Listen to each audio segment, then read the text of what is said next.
हिमालय की गोद में बसा वह प्राचीन वन, जहां प्रकृति का हर रंग, हर ध्वनि, हर सांस मानो ईश्वर की सृष्टि का गीत गाती थी। यहाँ हवाएं फुसफुसाती थीं, पेड़ों की पत्तियां रहस्यमयी कहानियां सुनाती थीं, और झरनों की कलकल में जीवन का संगीत बजता था। इस घने रहस्यमयी वन में, जहां सूरज की किरणें भी पत्तियों की ओर से झांकती थीं, एक तपस्वी साधु निवास करता था। उसका नाम था ऋषि वत्सल। वत्सल का जीवन सादगी और तपस्या का प्रतीक था। उनकी कुटिया, जो एक प्राचीन बरगद के नीचे बनी थी, केवल कुछ सूखी टहनियों, मिट्टी और पत्तियों से बनी थी। कुटिया के भीतर एक छोटा सा अग्निकुंड था, जहां वह प्रतिदिन हवन करता, और बाहर एक तुलसी का पौधा, जिसे वह अपनी मां की तरह पूजता।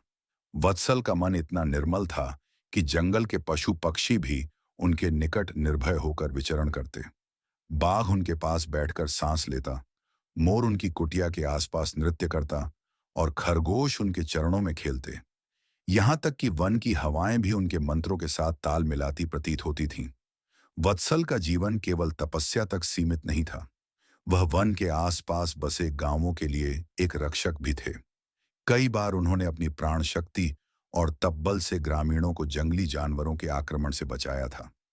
एक बार जब एक भूखा भालू गांव में घुस आया था, वत्सल ने बिना किसी हथियार के, केवल अपनी शांत आवाज और मंत्रों के बल पर उसे वन की गहराइयों में वापस भेज दिया। ग्रामीण उन्हें एक साधु से अधिक एक देवता की तरह पूजते थे, पर वत्सल हमेशा कहते, मैं केवल प्रकृति का सेवक हूं।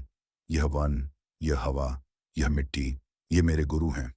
किंतु एक दिन हिमांश के शांत वनों में एक अंधेरा छाया। एक भयानक महामारी ने गांव को अपनी चपेट में ले लिया। यह बीमारी इतनी प्रचंड थी कि न केवल मनुष्य, बल्कि पशु पक्षी भी इसके शिकार होने लगे। गांव के लोग, जो पहले हंसते खेलते थे, अब भय और निराशा में डूब गए। वैद्यों के सारे प्रयास विफल हो रहे थे। औषधियां बेअसर थीं, और मृत्यु हर घर की देहरी पर खड़ी थी। इस संकट में गांव के मुखिया देवदत्त का परिवार भी नहीं बचा। उनकी पत्नी मालती और उनकी इकलौती पुत्री काव्या बीमारी की चपेट में आ गईं। मालती की सांसें धीमी पड़ रही थीं, और काव्या, जो अपनी उम्र के 16वें वसंत में थी, बुखार में तप रही थी। देवदत्त ने सारे वैद्यों, जादू टोनों और मंदिरों के चक्कर काट लिए, पर कोई राह न दिखी। अंत में वह टूटी उम्मीदों के साथ वत्सल की कुटिया की ओर दौड़ा। ऋषि, मेरे परिवार को बचा लीजिए, देवदत्त ने कांपते स्वर में कहा। आप ही मेरी अंतिम आशा हैं। वत्सल ने शांत भाव से उसकी ओर देखा। उनकी आंखों में करुणा थी, पर चेहरा स्थिर था, मानो वह पहले ही इस संकट को भांप चुके हों। उन्होंने देवदत्त को आश्वासन दिया और अपनी तपस्या की शक्ति को जागृत किया। कई रातों तक वह वन की गहराइयों में भटके, दुर्लभ जड़ी बूटियां इकट्ठा कीं, और अपने मंत्रों से उनमें प्राण फूंका। अंततः उन्होंने एक ऐसी औषधि तैयार की, जो महामारी के विष को नष्ट कर सकती थी। गांव में औषधि बांटने के बाद धीरे धीरे लोग स्वस्थ होने लगे। मालती और काव्या भी मृत्यु के मुंह से वापस आ गईं। देवदत्त का हृदय कृतज्ञता से भर गया। वह वत्सल के चरणों में गिर पड़ा और बोला, आर्षि, आपने मेरे परिवार को जीवन दान दिया है। मैं आपका यह आर्ण कभी नहीं चुका सकता। वत्सल ने मुस्कुराते हुए कहा, आर्ण की बात ना करो देवदत्त, ये मेरा कर्तव्य था। प्रकृति ने मुझे यह शक्ति दी है, और मैंने केवल उसका उपयोग किया। पर देवदत्त का मन शांत न हुआ। उनके हृदय में एक विचार पनपने लगा। उनकी पुत्री काव्या, जो अब स्वस्थ होकर फिर से अपनी मुस्कान बिखेर रही थी, उनके लिए सबसे अनमोल थी। वह सोचने लगे कि जिस पुरुष ने न केवल उनके परिवार, बल्कि पूरे गांव को बचाया, वही काव्या का सच्चा रक्षक और जीवन साथी हो सकता है। काव्या सुंदर थी। उसकी आंखें हिरनी सी कोमल थीं, और उसका स्वभाव इतना मधुर कि गांव के लोग उसे वन की अप्सरा कहते थे। देवदत्त ने मन ही मन ठान लिया कि वह काव्या का विवाह वत्सल से कराएंगे। एक सांझ, जब चंद्रमा की किरणें वन को चांदी की चादर से ढक रही थीं, देवदत्त अपनी पत्नी और काव्या के साथ वत्सल की कुटिया पहुंचे। काव्या ने शर्माते हुए सिर झुकाया, पर उसकी आंखों में एक अनकहा प्रश्न था। वह वत्सल को पहले भी देख चुकी थी, जब वह गांव में औषधि बांटने आया था। उसकी शांत मुद्रा, उसकी गहरी आंखें और उसका तपस्वी जीवन काव्या के मन को छू गया था। पर वह जानती थी कि वत्सल एक ब्रह्मचारी हैं, जिनका जीवन केवल तप और सेवा को समर्पित है। देवदत्त ने विनम्रता से अपनी इच्छा व्यक्त की। आशी, आपने मेरे परिवार को बचाया है। मेरी पुत्री काव्या आपके योग्य है। यदि आप उसे अपनी जीवन संगिनी बनाएं, तो यह मेरे लिए सबसे बड़ा सौभाग्य होगा। वत्सल ने शांत स्वर में उत्तर दिया।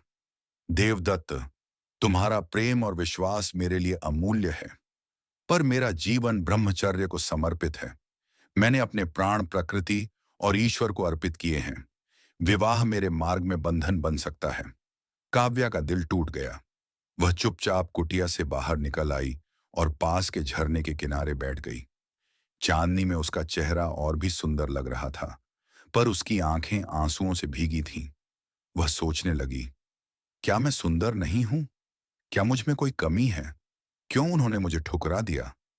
काव्या का मन उदास था, पर वह यह भी जानती थी कि वत्सल का निर्णय उनकी तपस्या और विश्वास का हिस्सा था। फिर भी उसके हृदय में एक कोमल भाव जाग चुका था, जो उसे बार बार वत्सल की ओर खींच रहा था। कई दिन बीत गए। काव्या अब अक्सर वन में भटकने लगी। वह वत्सल की कुटिया के आसपास चक्कर लगाती, कभी फूल तोड़ती, कभी पक्षियों से बातें करती। उसे आशा थी कि शायद एक दिन वत्सल का मन बदले। एक दिन जब सूरज डूब रहा था और वन में एक रहस्यमयी शांति छाई थी, काव्या वत्सल की कुटिया के पास पहुंची। वह तपस्या में लीन था। उसका चेहरा इतना शांत और तेजस्वी था कि काव्या उसे देखती रह गई। पास ही एक तितली उसके तीर पर मंडराने लगी। काव्या ने हल्के से तीर को छुआ और तितली उड़ गई। वह मन ही मन सोचने लगी, क्या इस साधु के मन में कोई भाव नहीं? क्या यह हृदय केवल पत्थर का है? तभी एकाएक काव्या के पैर में तेज दर्द हुआ। उसने नीचे देखा तो एक काला जहरीला सांप उसका पैर काटकर झाड़ियों में गायब हो गया। काव्या के मुंह से चीख निकल गई। उसकी आवाज सुनकर वत्सल का ध्यान टूट गया। वह तुरंत उठा और काव्या को अपनी बाहों में उठाकर कुटिया में ले गया। वत्सल ने जल्दी से कुछ जड़ी बूटियां निकाली और सांप के कांटे हुए स्थान को अपने मुंह से चूसकर जहर निकालने लगा। काव्या का शरीर कांप रहा था और उसका चेहरा पीला पड़ गया था। वत्सल ने अपने मंत्रों और औषधियों से उसका उपचार किया। धीरे धीरे काव्या की सांसें सामान्य होने लगीं, पर इस प्रक्रिया में वत्सल ने अनजाने में काव्या को छू लिया। उसका स्पर्श, उसकी गर्म सांसें और उसकी करुणामयी आंखें, यह सब वत्सल के मन को झकझोर गया। वत्सल का ब्रह्मचर्य भंग हो चुका था।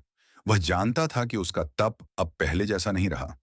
काव्या की ओर देखते हुए उसने उसके माथे पर हाथ रखा और कहा, शायद यह ईश्वर की इच्छा है।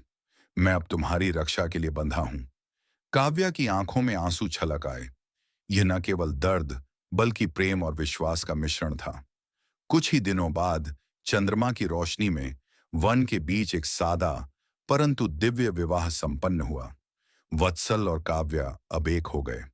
यह विवाह केवल दो हृदयों का मिलन नहीं था, बल्कि मानव और प्रकृति के बीच एक पवित्र बंधन था। उनका जीवन अब एक नई राह पर था। वत्सल और काव्या ने एक छोटी सी कुटिया में अपना संसार बसाया। काव्या ने वन के फूलों से कुटिया को सजाया और वत्सल ने उसे जंगल के रहस्य सिखाए। वे साथ मिलकर पक्षियों की चहचहाहट सुनते, झरनों के किनारे बैठते और वन की शांति में डूब जाते। काव्या का मधुर स्वर और वत्सल की शांत मुस्कान मिलकर एक अनोखा संगीत रचते। कुछ वर्षों बाद काव्या ने एक पुत्र को जन्म दिया। उस रात आकाश में बिजली कौंधी और वन के प्राचीन पीपल वृक्ष से एक तेज उजाला निकला। वत्सल ने अपने पुत्र का नाम रखा वन रक्षक। ग्रामीणों में चर्चा थी कि इस बालक को वन देव ने स्वयं आशीर्वाद दिया है। वह पशु पक्षियों से संवाद कर सकता था और प्रकृति के संकेतों को पढ़ सकता था। वन रक्षक बचपन से ही अपने पिता की तरह शांत, परंतु अपनी मां की तरह कोमल हृदय वाला था। पर समय के साथ वन में अजीब घटनाएं होने लगीं। रात में पेड़ों की शाखाएं टूटने की आवाजें आती, नदी का पानी कभी कभी लाल हो जाता, जंगली जानवर रहस्यमयी ढंग से गायब होने लगे। ग्रामीणों में भय फैल गया। कुछ लोग कहते थे कि यह काल वन का शाप है, एक प्राचीन राक्षस जिसे सदियों पहले ऋषियों ने पत्थर में बदल दिया था। पर अब ऐसा लगता था कि वह फिर से जाग उठा है। जब वन रक्षक 15 वर्ष का हुआ, एक रात उसे सपने में एक वृद्ध साधु दिखा। साधु ने कहा, वन का रक्षक बनने के लिए तुम्हें कालवन से सामना करना होगा। अगली सुबह जब वन रक्षक जागा तो उसने देखा कि उसकी मां काव्या गायब थी। कुटिया में केवल एक काला पंख और खून का धब्बा मिला। वन रक्षक का हृदय दहल गया। उसने अपने पिता से कहा, पिताश्री, मैं मां को खोजूंगा, चाहे मुझे हिमांश के सबसे अंधेरे हिस्से में जाना पड़े। वत्सल ने उसे गले लगाया और एक गुप्त रहस्य बताया। कालवन कोई साधारण राक्षस नहीं था। वह एक श्रापित योद्धा था जो कभी काव्या के गांव का रक्षक था। पर उसकी क्रूरता के कारण वत्सल ने उसे श्राप देकर पत्थर में बदल दिया था। अब किसी ने यज्ञ कर उसकी मुक्ति कर दी थी। वनरक्षक ने अपने धनुष बाण उठाए और अपने सबसे विश्वासपात्र मित्र, एक विशाल काले भेड़िए अर्जुन के साथ जंगल की गहराइयों में निकल पड़ा। वहां उसने एक भयावह दृश्य देखा। कालवन ने कई पशुओं और मनुष्यों को बंदी बना रखा था। एक विशाल अग्निकुंड में बलि की तैयारी हो रही थी। काव्या भी वहां थी, रस्सियों से बंधी, उसकी आंखों में भय के साथ साथ अपने पुत्र पर विश्वास। वन रक्षक ने कालवन को चुनौती दी। कालवन की आंखें लाल थीं और उसकी आवाज गूंजी, तुम मुझसे नहीं जीत सकते, क्योंकि मैं तुम्हारा असली पिता हूं। वन रक्षक स्तब्ध रह गया। तभी वत्सल वहां पहुंचे और सत्य उजागर किया। कालवन कभी काव्या के गांव का रक्षक था, पर उसकी आत्मा में अंधकार ने घर कर लिया था। जब वत्सल ने उसे श्राप दिया तो उसकी आत्मा की एक छाया वन रक्षक के जन्म के समय उसमें प्रवेश कर गई थी। यही कारण था कि कालवन उसे अपना रक्त कह रहा था। युद्ध शुरू हुआ। वन रक्षक के तीरों और कालवन की तलवारों की टक्कर से वन गूंज उठा। अर्जुन ने भी अपने दांतों और पंजों से कालवन के सैनिकों को तितर बितर कर दिया। पर कालवन की शक्ति अपार थी। उसने एक घातक वार किया जो वन रक्षक की ओर था। तभी वत्सल ने अपने पुत्र को बचाने के लिए स्वयं को सामने कर दिया। उन्होंने अपने अंतिम मंत्र से कालवन की आत्मा को भस्म कर दिया, पर इस प्रक्रिया में उनके प्राण निकल गए। काव्या और वनरक्षक ने वत्सल को गले लगाया, पर वह अब केवल एक शांत देह थे। वनरक्षक की आंखों से आंसू बह रहे थे, पर उसने शपथ ली, मैं इस वन का, इसके जीवों का और यहाँ की हर सांस का रक्षक रहूंगा। काव्या अपने पुत्र के साथ कुटिया में लौट आई। वन रक्षक ने अपने पिता का धनुष संभाला और वन की रक्षा का संकल्प लिया। उसकी वीरता की गाथा पीढ़ियों तक गूंजती रही। हिमांश का वन आज भी हरियाली से लहलहाता है और लोग कहते हैं कि जब भी वन को खतरा होता है, पेड़ों के बीच से एक परछाई निकलती है, धनुष बाण हाथ में लिए वन रक्षक की।